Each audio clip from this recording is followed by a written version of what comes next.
Hi, friends. This is just a quick reminder that this is a podcast and therefore not meant as individual medical advice. We do discuss our own medical experiences on the show, as well as supplements and other healthcare approaches. When we do that, please see the show notes for any additional information regarding these resources. And with any change to your healthcare routine, please do the appropriate amount of due diligence before making any changes. On with the show.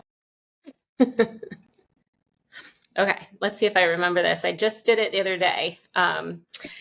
Let's see. Welcome to the 40 and Unfiltered podcast. But don't laugh in the middle of it. I'm sorry. I'm only laughing because you said, let me see if I remember, and I didn't know what you were trying to remember. Okay, sorry.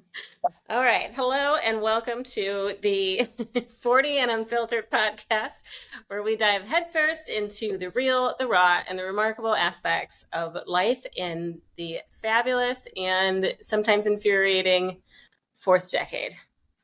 What do you think of my intro, Lauren? I love it. Who wrote that for you? There's a little chat GPT. No, I like it. I'm a little concerned that maybe it's over alliterative, but I don't know if that's even a thing. More of a tongue twister for you. Yeah. Well, I think it's pretty good for I just practiced it the other day. No, good. All right. Then we're sticking with it, and we'll just see how many times I screw it up every time. So it'll make this interesting. All those little quirks. Yeah. Speaking of intro, my name is Jessie Faber, and I'm here with my co-host Lauren Leparo. And I'm thinking that so this is a check-in episode, but I'm thinking it's also going to be like our intro episode, since we never got around to doing that. Okay. And a lot of life has happened. So and trying to do any of this podcast like logically or whatever is just too much. So I think we're just gonna throw it out there. Ramble on. So Lauren and I are gonna catch up and talk about where we are now. We'll give a little bit of information about who we are and where we came from or whatever. But I guess we'll just get into that as things progress, so it's not so overwhelming. But then, so following episodes will maybe have us in a different place in the past. So that gets confusing. I'm sorry. We apologize for everything in advance. Yes.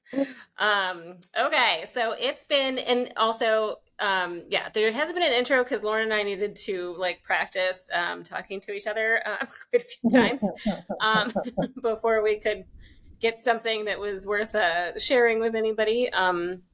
So anyhow, it's been, I think, since mid to early August.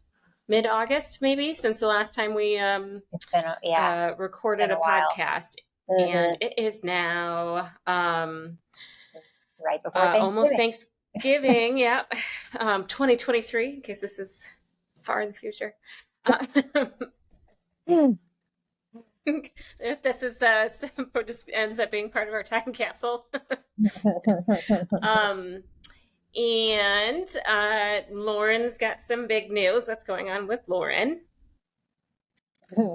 Well, I'm having my second baby, which has been a lot. Yeah. I'm just I don't remember being the first time, but I feel like I also was able to sleep more. Yes, because you didn't have a child already. Yes. So along with my 3.5-year-old, I don't get much sleep. And then the last, a few nights we've been going to bed at midnight. Mm-hmm. Oh, so like everybody? Yeah. Oh. So she's been falling asleep. She was sick last week. She was sick for about a week. So it just kind of threw everything off. It threw her sleep off, especially because she hasn't been taking naps. She hasn't taken naps in months. And so then when she doesn't take a nap, she goes to bed at a pretty early-ish time. And she's been taking naps because I think she just was so exhausted from not sleeping while she was sick. So she's been falling asleep between like 4 and 6 and taking like 2-hour naps. And then she's like, yeah, ready to party. yes. And Yeah. she's a party animal.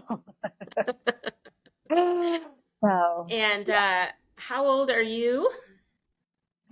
42. 42.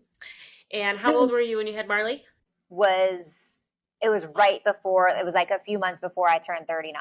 So I was technically 38, okay, but then I turned 39 like 4 months later, 3 or 4 months later. So this is your second geriatric pregnancy. Mm-hmm. My favorite thing to say, because it sounds like you're like 70 and you're having triplets. You're on the cover of the Weekly World News. But I will have to say, my OB never treated me like that. And in fact, when I went back to him for this one, he didn't treat me this way either, but he's not delivering babies anymore, and I'm really upset about it. So it's been kind of a nightmare finding anybody who wants to treat you. I don't know if it's just pregnancy in general or if it's also because of my age, and the traditional medical world sees that as a high risk situation, which I don't know why, but whatever. So it's been tough finding somebody who really just looks at me as a regular patient. So I actually made the decision to leave the office that I've been going to, and I'm going to go to a birth center. So what's the difference of like a practitioner treating you as a regular patient? In like a traditional OB's office, you mean? Mm-hmm. Yes. I don't know, because I haven't had a baby when I I just assume that everything is about my age, really. Like anytime I go in, not anytime I go into this office, but the very first appointment was, oh, you're going to be induced. Because of your age, you're going to be induced at 38 weeks, which, yes, to me is absurd. Just because of my age. Like, I don't have any pre-existing health issues, and especially like, I'm sorry, just no, go ahead. Considering that you have a fairly recent pregnancy that went like there was no issues with, correct? Right, exactly. And that's my issue too. Like, the office, they're really nice. Like, everybody there is really nice, but I know that they're gonna try to have me do things that I'm not comfortable with, and I don't at this point, I don't need to expend negative energy, because it shouldn't be a negative experience. So I just decided to see what my other options were in a birth center. And so it's just so much easier. Like, they actually want to take care of you. They don't see you as a problem. And I feel like that's how a lot of these OB's offices are. And I think the fact that a lot of these offices are going corporate. So that's really, like, I think the main issue. They just have to follow whatever their policies are. Like, the first OB, so my original OB, I went to him first and then found out he's not delivering babies. Then I went to somebody else, and they want you to come in for a confirmation of pregnancy. So my pregnancy test wasn't good enough of a confirmation, apparently. So I go in for this confirmation, which, what do they make me do? Pee in a cup. So it's not like they're doing anything else to confirm my pregnancy. Well, let me back up. Yes, they did do an ultrasound, but I don't know if that's always the case. She didn't, the doctor herself, well, she's not a doctor, sorry. She was a midwife. So she didn't do anything, but she sat me at her desk and told me the office policies and procedures. That was my appointment with her. So Like something that could be basically, sent, like it could be something to read on the website or a form you look over before, and sign that you read it, like before that, you but it have was an appointment. also, Like, yes, but it was also kind of forceful, like in the sense of, if you're going to do business with us, this is how we work. mm, So there was yeah, no real like care there. And that was my only appointment there. And then, so I found where I'm going now, and I like them. They're really nice and they work with you. Like, I've been having insurance issues and they're helping me out with that. So they're going above and beyond as far as that goes. But I'm still looked at as old. But I will have to say, so with Marley, I had to see a perinatal doctor. So they send you to perinatal doctors when you're considered high risk. High mm-hmm, risk is multiples, age, and any kind of like health related issue. So I'm considered high yeah, risk because of my age. The perinatal doctor they were sending me to when I was pregnant the first time was a total mill. Like, that's the best way. Like, it was an insurance scam, like, to the max. Like, it was just so ridiculous. So I refused to keep going there. But then when I switched to the doctor who delivered her, he does not even like perinatal doctors. He thinks it's unnecessary. So okay, now these people where I'm going, they also made me go to a perinatal doctor, and I was really hesitant, didn't want to go, but I actually really liked this doctor a lot. Like, mm-hmm, this perinatal doctor was really good. He just explained really what they're looking for and why I'm even being sent there. So I liked that there was communication there. Like, a lot of people, they just don't communicate. right. So was it just like additional scans, to make sure, like things that are more Yes. likely to So happen, like a higher risk pregnancy? So they look for those. so at They run more 20 tests, weeks, maybe. I think at 20 weeks, I don't know if they make everyone do this same anatomy scan, but even when I went to the birth center, they mentioned the anatomy scan to everybody in the room. So I think that's Mm, just maybe a thing that they do with everybody. Um, Maybe they just sent me to the perinatal doctor.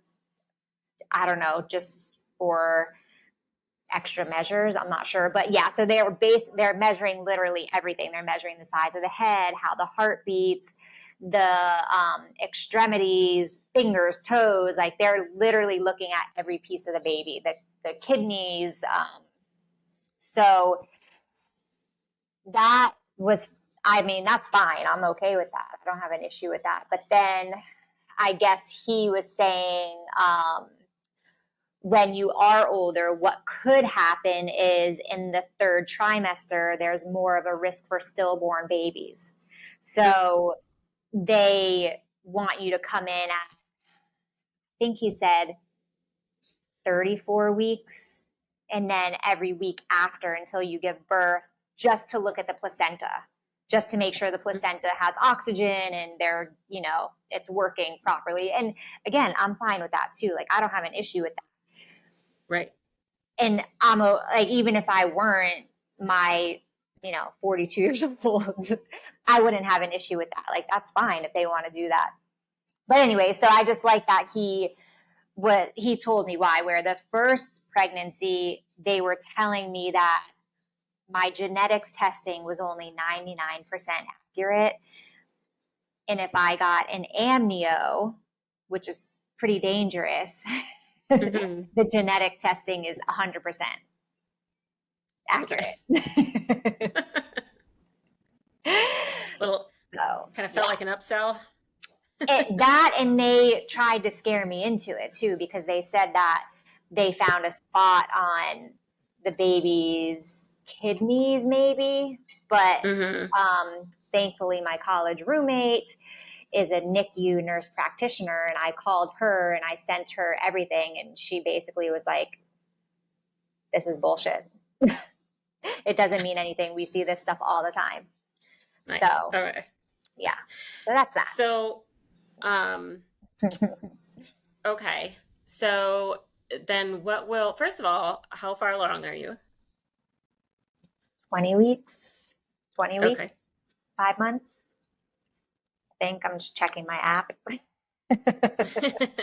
And 20 you're weeks and due 4 in days. April? Was it April? Yeah, the beginning of April. Okay. Yep. Very exciting. Yep. And so what will the birth experience look like? Since I'm going to a birth center, since I'm going to go to a Yeah, birth versus center. but having not done it yet, but what do you anticipate the difference So, being? Or well, much calmer, much more yeah. peaceful. They let you, for the most part, labor at home. So I learned something that I did not know. So they want you to labor at home until you're in active labor. I did not know what active labor meant. So even though this is my second pregnancy, I found out active labor is when you're 6 centimeters or more dilated. So at that point, then they want you to come in, but they want you to be home up until that point because they want you to be in your own home. They want you to move around. They want you to go on walks. They want you to eat. They want you to drink. Yeah, right. When you're in the hospital, you're in the bed. You don't get anything to eat. You don't get anything to drink. When I had Marley, I probably didn't eat or drink for close to 48 hours. And it's so exhausting. So Yeah. I have a question, having never done this. Yeah. How do you know how dilated you are? You just kind of so that investigate manually, well, no. So it's interesting because that was one of the things that they said that they actually don't at the birth center. They don't actually do vaginal exams for your dilation. They have other ways to know when you're dilated. So they said there's like a purple stripe that will go up your butt. Like I'm assuming or up your sacrum probably is what I think she meant. Oh. That I guess gives them some kind of measurement. There were other ways. I don't remember exactly what they said, but yeah, they actually don't do the vaginal or they don't. It's not their go-to to do a vaginal check to see how far you're dilated. So then, how are you supposed to know before you go? So you're just talking to them the whole time. They're communicating with you the whole time. Yeah. So yeah, so you're basically contractions and contractions. that sort of Yeah. things. And I'm so close. I'm 10 minutes away. So that's nice. Yeah. Yeah. In the fire department, before I went to the birth center, I said, okay, so here's my plan. I said, maybe I'll just labor at home and not go to the hospital because the fire department is 30 seconds away from my house. So I was like, we could just call them. If anything goes sideways, there's your birth plan. That was my birth plan. Then I went to the birth center. Because it's just once you get to the hospital too, like with my doctor that delivered Marley, he was the only doctor. He was delivering her no matter what. Yeah. This office, it's not like that. Anybody could deliver her, or it could even be like an on-call doctor at the hospital that might deliver her. So anything could happen at that point. Right. And it just gets so chaotic. Like it was so chaotic with her. So I just want something that's like calm and peaceful and where I could just, if I want to stand up, I could stand up and push the baby. If I want to be in a bathtub, I could be in the bathtub. I forget where I heard that they did it, but like some culture it was like you're, like in a hut somewhere, but you're like holding on to a pole and then like there's two women on either side of you holding you up and you've got gravity on your side. Like that makes so much sense. Yeah, I have a book that's all about this birth center in Tennessee, which seems like the coolest place ever. But it's pretty remote. And they show pictures, like drawings of how, people in like villages, remote villages, how they that's basically how they're giving birth. They're either standing up and they're holding on to something. And yeah, my friend did that. That's how my friend had her. She was in the hospital though, but I think she was having back issues and she couldn't push, she couldn't lay down.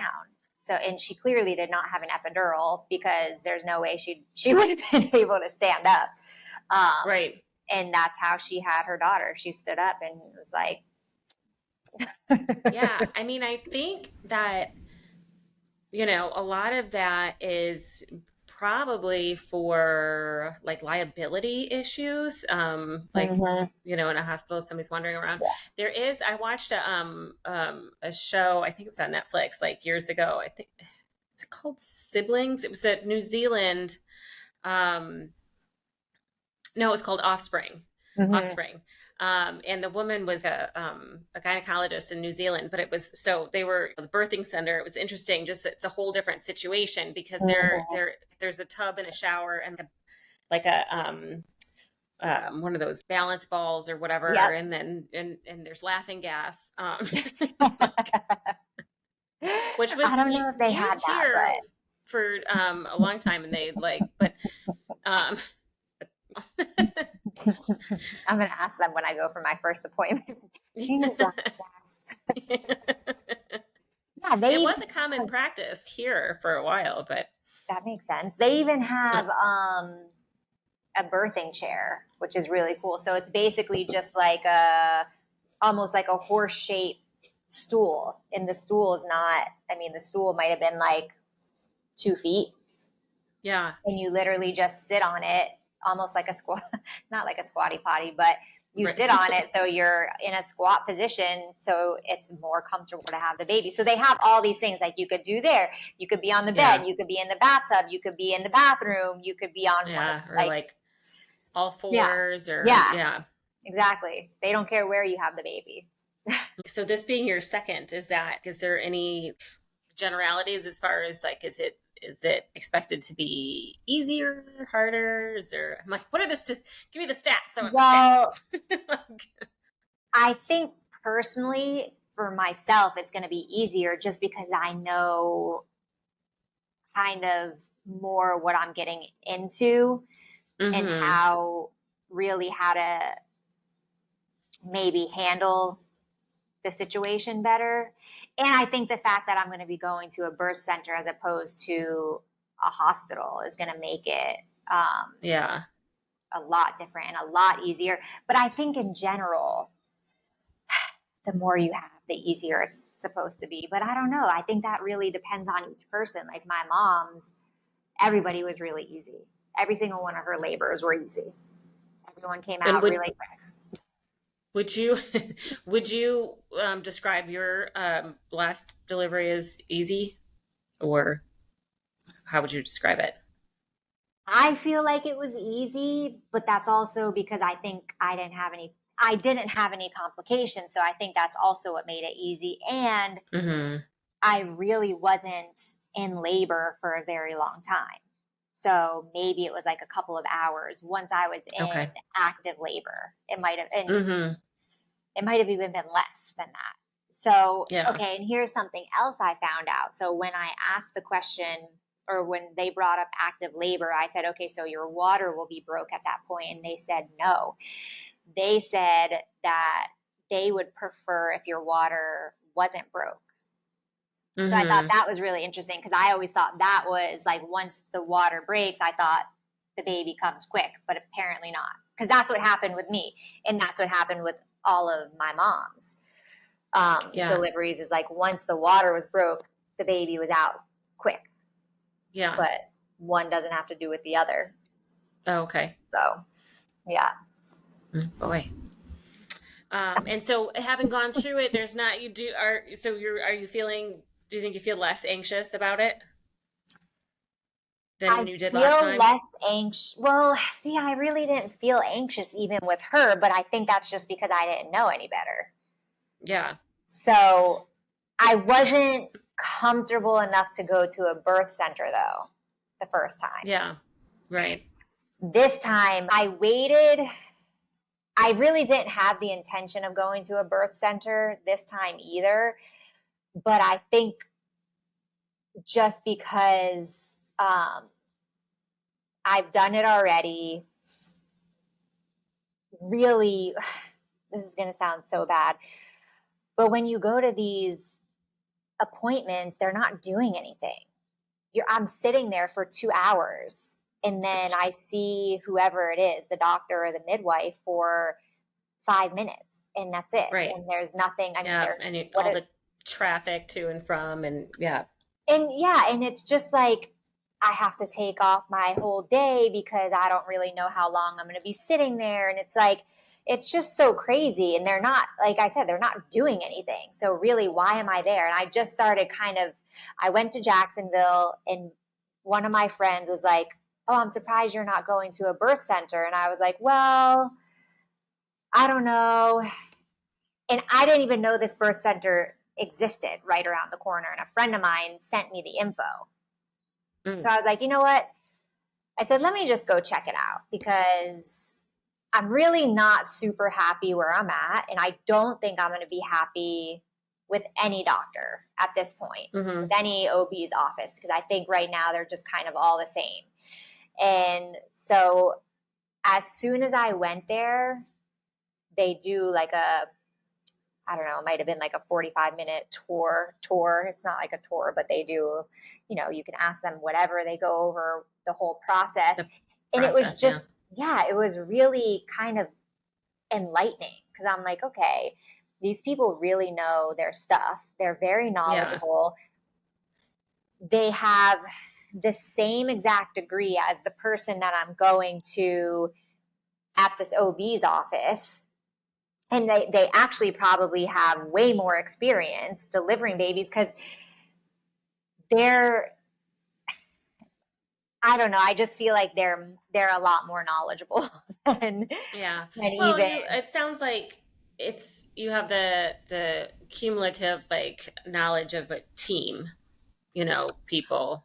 Well, that, yes, but I also feel like them versus the midwife that I'm seeing in the OB office, Mhm. they've been doing it for almost about the same amount of time, but I feel like the Mhm. people at the birth center are much more knowledgeable.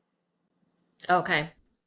And I don't know why. It's a feeling that I have. I shouldn't, Yeah. it's not, it might not be factual, whatever, but I just feel like sometimes when you have to rely on tools and the things that are at the hospital, then you just are too quick to make a decision that might not be necessary. Yeah, default to that stuff. Right. Where Yeah. when you don't have as many tools and you really have to do things naturally, Mhm. I just feel like they are better maybe in certain situations, and they're not like quick to just say, okay, we need to get you to an operating table. We need to give you this medication or this medication, or, like they have other tools to, like they use a lot of herbs, they use a lot of homeopathics. Yeah. And that's not like they don't, and I really like the fact that they don't mess around. Like if you are um, in any sort of like risky scenario, they don't take that on. And then Yeah. even like during the labor process, if they feel like you're not where you should be, they're not going to continue. They're going to send you to a hospital so you can be monitored. And so, Yeah. yeah. That's good. Have you gotten any kind of like I don't know, side eye or pushback from loved ones or anything about like the decision? Like, do you feel No, because like I haven't people told them. around you get? I haven't Oh, there told you them, and I won't. go. I won't, because yes, I Well, will. they'll take right. Yeah. Okay. I Yeah. think, did we tell? I think I told Steve's mom, because I know she's not gonna um, push back. And I actually told her, I said, okay, you need to be my birth coach. He's out. You're in. Now, her sister, I probably won't tell. Her sister and her brother-in-law, because he's an anesthesiologist and she's a nurse, and I'm sure Mm, they will not be. They'll have their opinions. yeah. So no, and I definitely won't be telling my parents, because it'll just be freak out central. So, Right. yeah, the less people that know, the better. And so do you stay there for a while afterwards? Like what's that situation like? I don't remember how long they said that you stay. So Mm-hmm. they did say, but I don't remember. I'll find that out when I go back, because I go back Yeah. for my official first appointment next Tuesday. Oh, okay. Yeah. All right. That'd So. be exciting to hear about. So you're more tired this time. Yes. And any other like were you like sick in the beginning or? Yes and no. I never really threw up. I never threw up. I never threw up with her either, except when I was taking the first prenatal that I had with her. Mm-hmm. That made me awful, which, actually, I have to remind me, vitamin C. I have something to tell you about that too. So Okay. I wasn't sick, but it was weird because this time I was hungrier, but Mm-hmm. nothing satisfied me. And I really, in eating things was kind of difficult because nothing tasted good. Cooked meat was awful. Like the smell of it cooking was just the worst. Ugh. So like going into your last pregnancy, you were vegan. Yep. For a long time. Yep. Did you eat meat during your first pregnancy or did you have eggs? I had eggs once right before I had her, but I just didn't like the taste.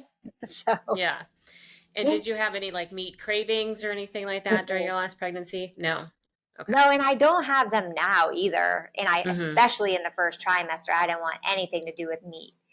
But I would eat it because once it was done being cooked, I was fine. Like it didn't bother me, but just during the cooking process was awful. And then now I'm fine. Like it doesn't bother me either way, cooking or eating, it's fine. But yeah. Okay. So. Right. Okay, so I don't take vitamin C that much, and I probably don't get enough vitamin C in my diet. So I have an acerola cherry and camu powder. Okay. So I took a scoop of that. I took a scoop of elderberry powder and a scoop of beetroot powder, mixed it in water, drank it, and then within about 30 minutes, I puked my brains out. Okay. Yes. Had you taken all of these things before? Together or separate? Well, not even even separately. The acerola cherry, I feel like I probably mixed it in like a smoothie. But the other stuff, I've taken. I think it was just, I don't know if it was just too acidic or what, but yeah. It might have been. I mean, it might have just been like a lot in powders, but yeah. I know. I ended up getting a liquid. It's just hard because so many vitamin C's are ascorbic acid. So I finally found one that's acerola cherry. So it's just in a liquid already done. So, yeah. And I thought you were going to tell me that you had like a diarrhea reaction. Well, later I did. Okay. I was going to keep that out, but yes, later I did. Yes. Yeah. So probably just way too much.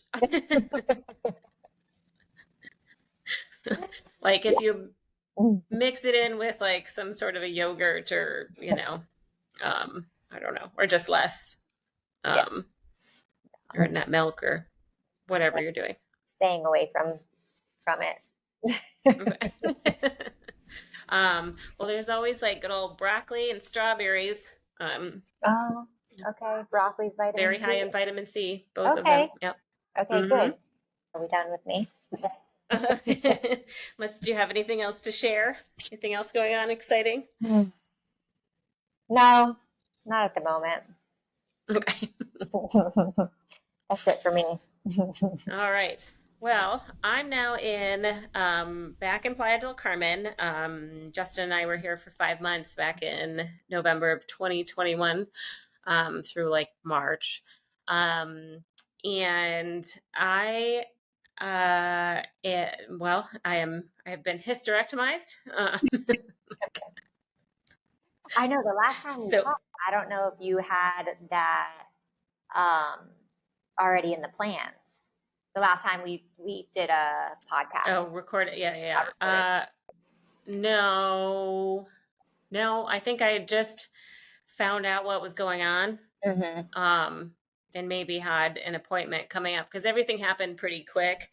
So I just want to point out because I think it's funny that you are 42 and pregnant, and I am 43, and now no longer have any reproductive organs, including my ovaries.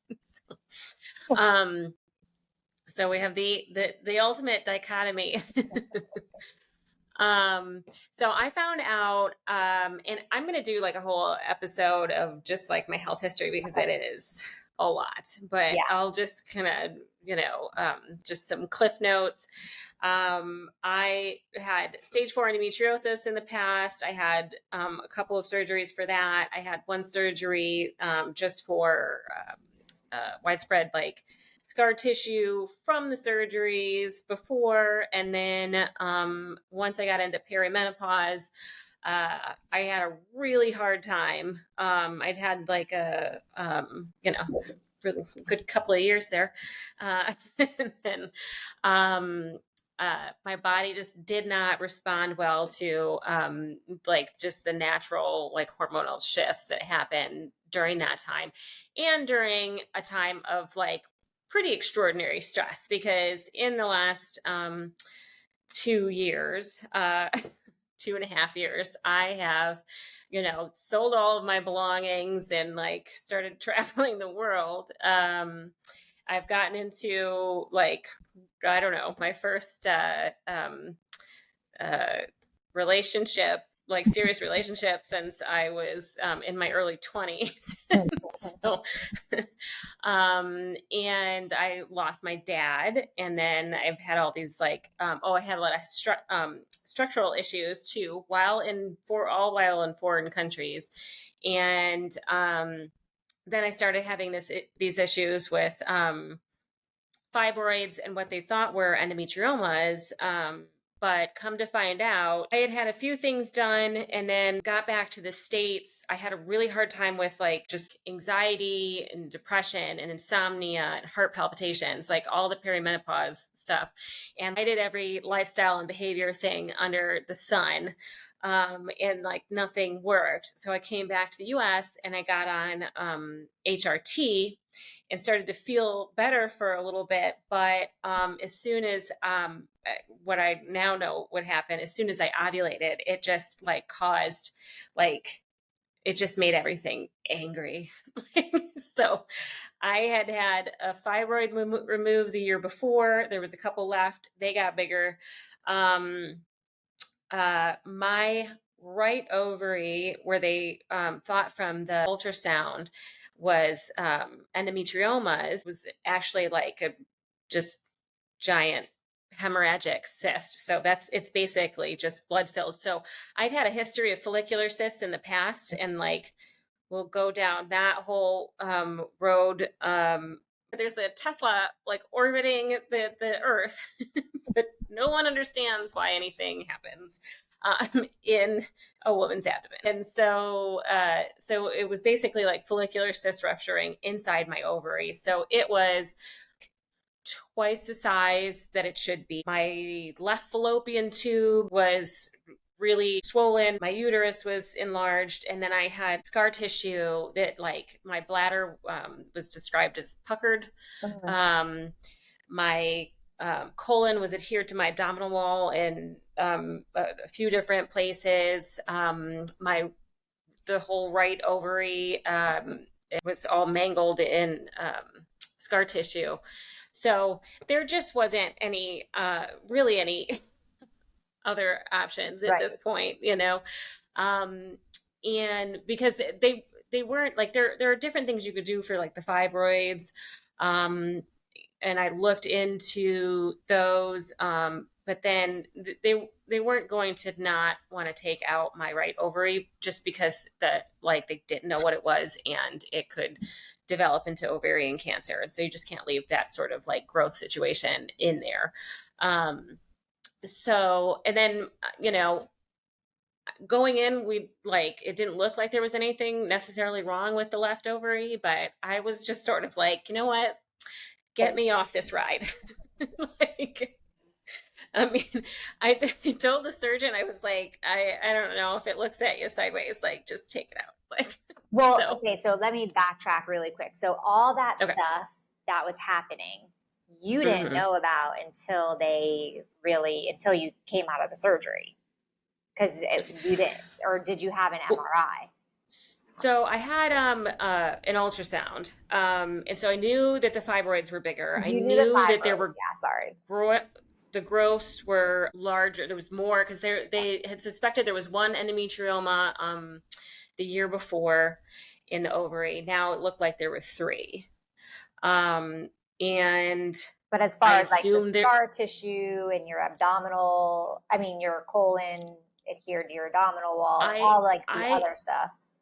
Yeah, I had assumed that there was scar Okay. tissue. I was kind of relieved to know that there was other things going on that Mm. was like causing the pain because my last this is my fourth abdominal history, hopefully my last surgery was all scar tissue. There was no endometriosis there. There was no endometriosis this time. I did when I like had um, declared that I had cured my endometriosis. I had, um, and but the scar tissue is just like the more you operate, like the a lot of times the more it comes back.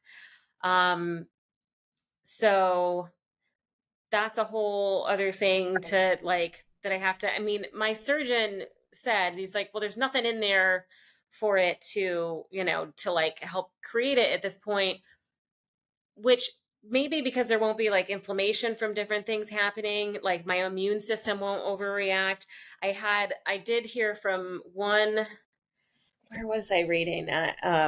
Or it was somebody's doctor told them or something like the extra scar tissue might actually now be like helpful, Mm. um, because it'll like help prevent prolapse. Okay. But this is what annoys me. I'm like, maybe sure. But this is what annoys me so much is that like it doesn't even seem like anybody's trying to figure out a way to do a scan where you can see endometriosis tissue inside the abdomen, outside the uterus, endometriosis, or you can see abdominal scar tissue where you can see adhesions that aren't like so bad that you're, Have to be like you have a open blockage to or them. something. Yeah. Yeah. And because this would change so much that you could, know what it was from. And then also like they could do studies to see what actually makes a like what non-surgical options make a difference with this stuff. So Right. so that's always been really frustrating. Um, Right, and because then you so can't see all that stuff even if you got an MRI, or can you? I don't know if there's. yeah, so I mean, I found one study where they said like a Klein MRI, something called a Klein MRI, and I have no idea what that is. No. Was they were able to see scar tissue, and that the study was based um, on that solely. I have asked so many gynecologists about this, and they're just like, no, you can't do it.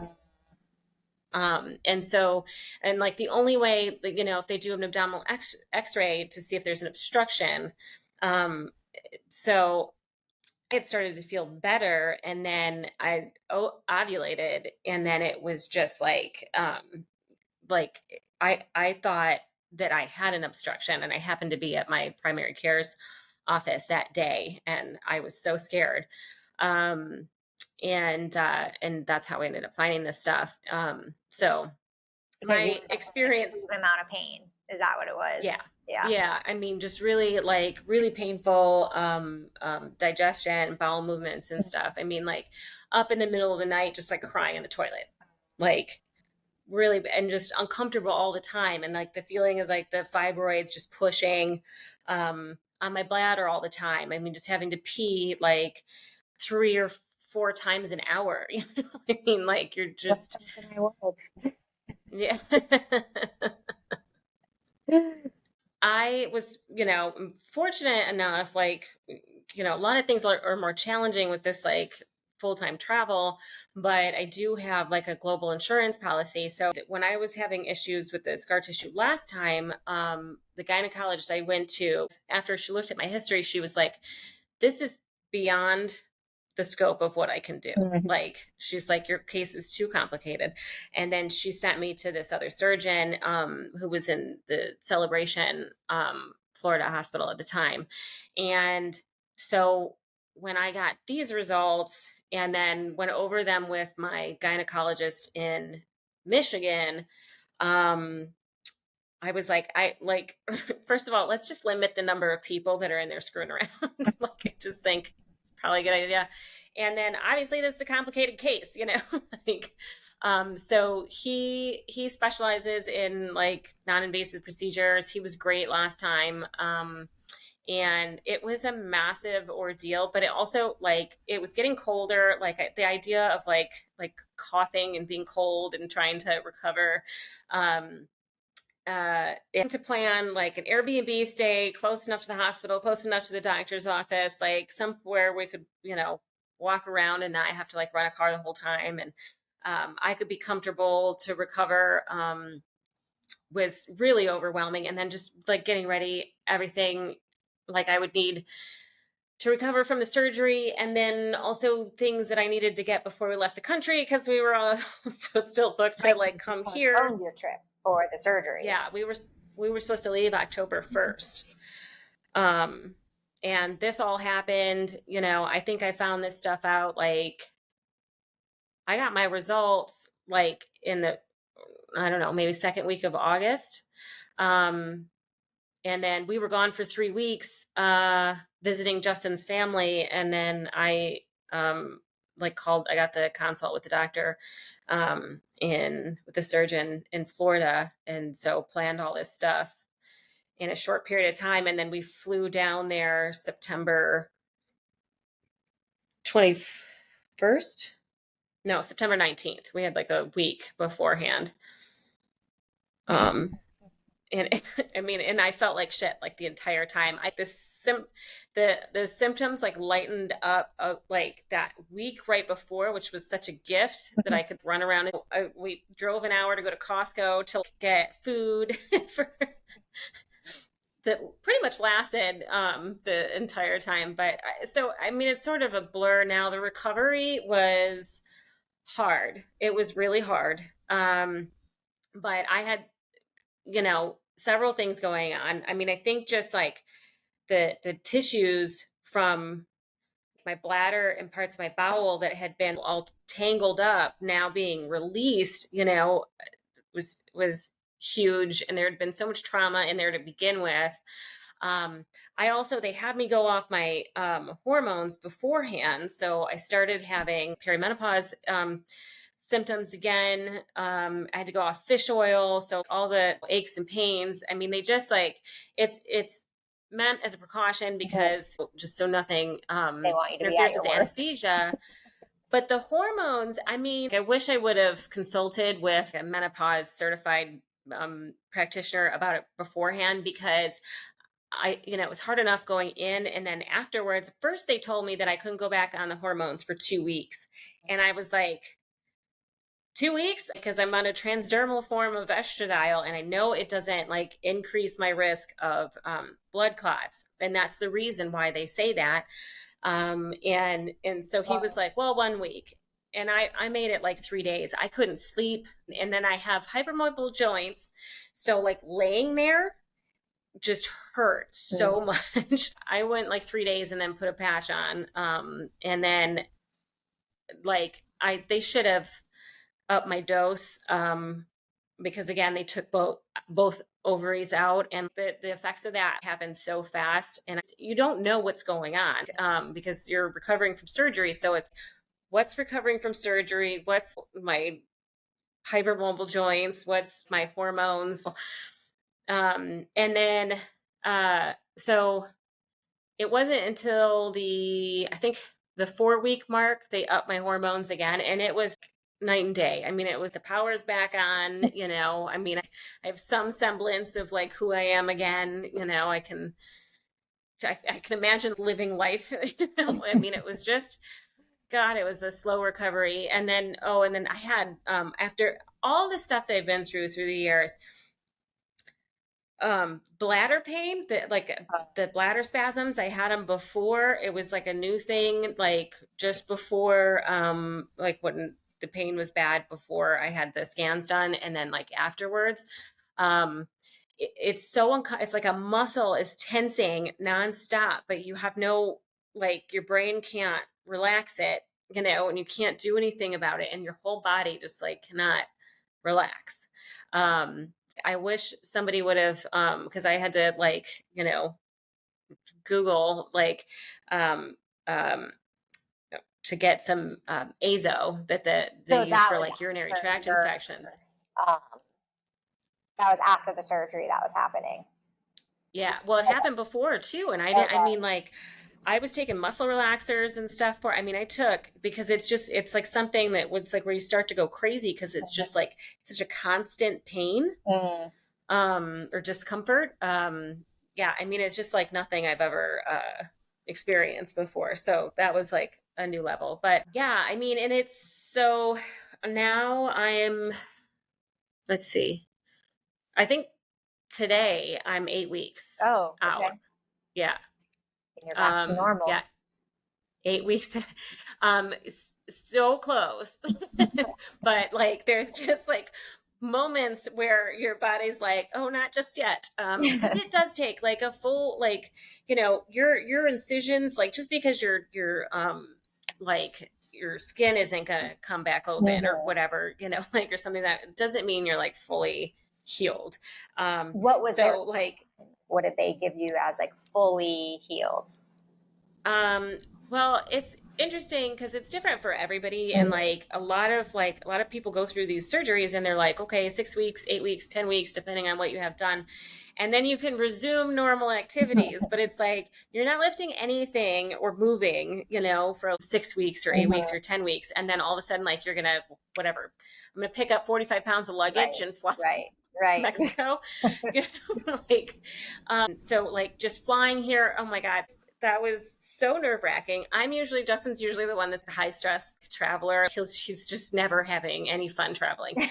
I like was so nervous just about having all my things, because I'm always a little nervous because I bring such strange things into other countries with me, that they're going to take all my stuff. But it's never happened. Although I did get a note from TSA that they searched my bag, and whoever got to search that probably had some stories to tell when they went home from work.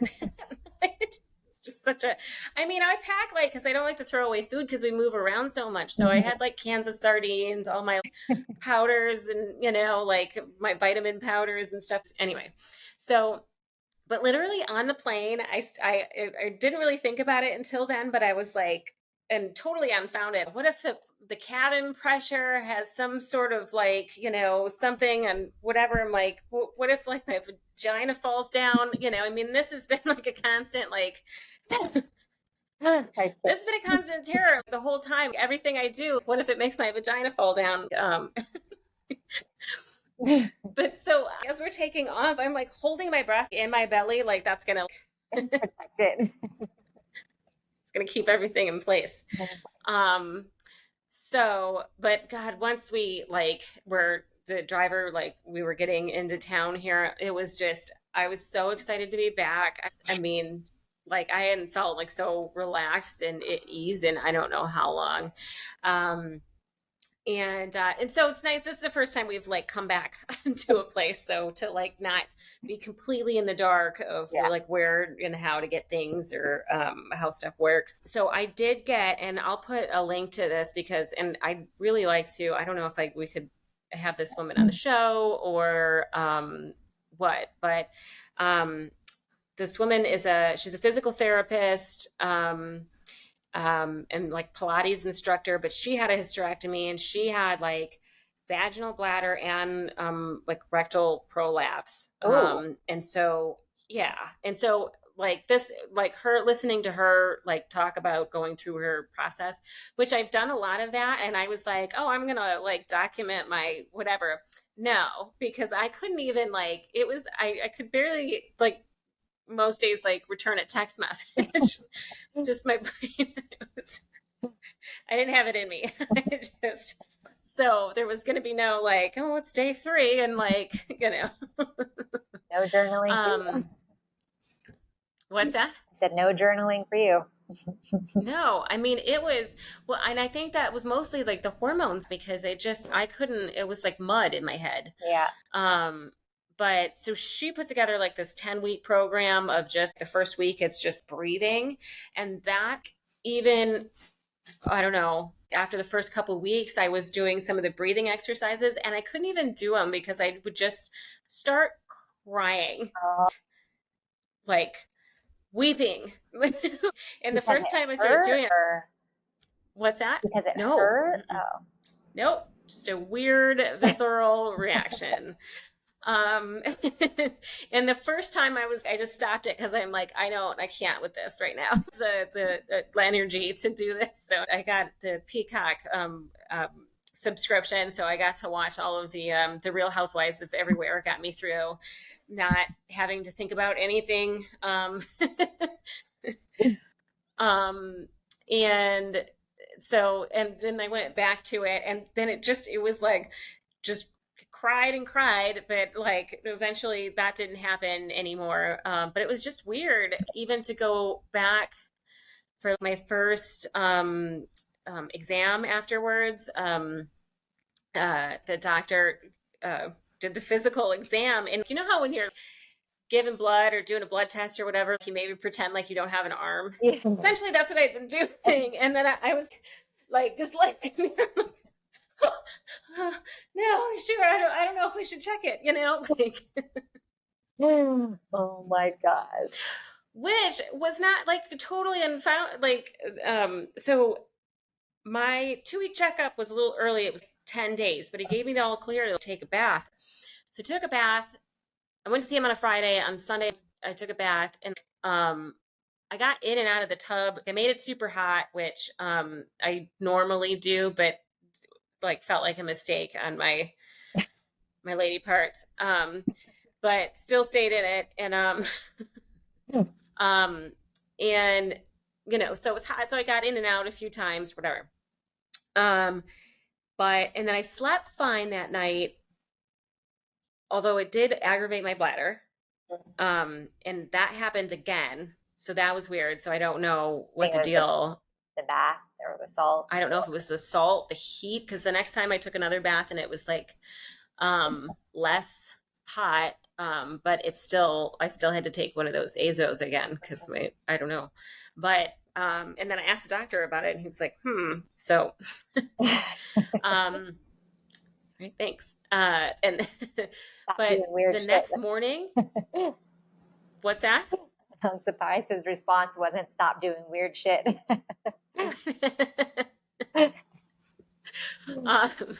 Well, so the next morning I got up and I slept the whole night through without an issue. I got up, I peed and wiped, and there was blood on the tissue, and I hadn't bled at all. And like when I talked to him about it afterwards, he was like, "We don't want anything coming out of there." So, because a lot of times, I mean, even when I called, like because he was out of town, so I called him. They're like, a little bit of bleeding is normal, and that's what you read in a lot of places. But depending on because there was like no blood during my procedure, so I don't know. But I immediately got very dizzy Uh, and like was gonna pass out, and I had to lay on the bathroom floor, and I couldn't get up off the bathroom floor for like 30 minutes. Like I couldn't even like prop myself up next to the like without feeling like I had to throw up, and I mean oh, so dizzy and like I was gonna pass out. So I just had to lay there for a while. Eventually, I mean, and that was like I'm like laying there. Finally, I was like, Justin, and freaked him out. But I don't even know what to do at this point, because we were 2 hours from the hospital or the doctor's office. Uh, we didn't have a rental car, so I couldn't take an Uber to an urgent care or anything. No Uber driver is going to want me. I didn't even know how I was going to, like, I couldn't have even gotten down the stairs. Um, and so I was like, oh my God, I'm going to have to call 911. Like, but it, I called the office. They took a message and never got back to me, which I told the doctor about afterwards. Because, anyway, the dizziness went away, and then like it was darker blood afterwards, and like small clots, and so it didn't hurt. Nothing crazy was happening. I didn't have a fever or like chills or anything like that. So I just, but when I went to go see him again, he was like, you must have pulled a stitch, but it had rehealed. Yeah. So just that, like getting in and out of the tub was it, just enough. Like, yeah. Um, so terrifying. Coming here, you have to walk to do anything. You have to take your laundry to the lavanderia, if there's different grocery stores they have to go through. You have to get water delivered and whatever. But I've been able to do so much more, but then and I'm to where I'm like not even thinking about it, and then it'll just sort of hit me. And it's just all of a sudden it's the batteries are dying, and it's all you can do is like lay down. It's happened like less and less, because before, when I was in Lakeland, it was, I mean, I'd go, if I stood in line to get coffee, I was like trying to move a chair into the line. I have to lay down. oh my God, no, that's how I feel every day. I went to Yeah. I went to get my friend a gift certificate or a gift card, gift certificate. God, I'm so old. A gift card to Modern Rose. Did you ever Mhm. go to Modern Rose? It's in No. Deerfield. It's in the Cove, but then they opened one right here on 20th, Hmm. across from Red Pearl. You know, that little Okay. street over there by Gateway. Hmm. So I went over there and I'm talking to the guy and I was like, I need coffee. I'm like, please help me. Give me something. I can't even think straight right now. And that's how I am on most days. So I totally understand. And even last night, there's like a little rooftop pool, and it's just on the side of the building. It's small, there's a little, like a jacuzzi or whatever, but it's not warm. And then it's a small pool, but I got in, and you can't really swim a lap. You'd have to go back and forth probably 4 or 5 times to get a legit lap in. Um, but I went to swim, and I've been doing the Pilates, and I did the yoga and all the movements. I told you about the yoga that I did. All the movements in the yoga class I did felt fine, because I've been doing progressively these little things. But the 90 minutes, Yeah. 90-minute yoga, when I hadn't done anything longer than 20 minutes, was probably not good. But so then I had to sleep for like a day and a half after that. But then I went to swim, and it's in 3.5, like it's 3.5 feet. And I wasn't sure if it was me, or if it was just that I was in 3.5 feet of water. So it like, technically wasn't working well or whatever, but I went to swim, and I was, oh, like, because that's a whole different thing. And you don't think, it seems like an easy thing, but to use the muscles in that way. And very quickly after that, I came back down to start dinner, and I was like, oh my God. I made dinner, but then I was like, I need a lot of sugar. I mean, I haven't had since had the hormones and stuff. I haven't had any processed sugar cravings like at all.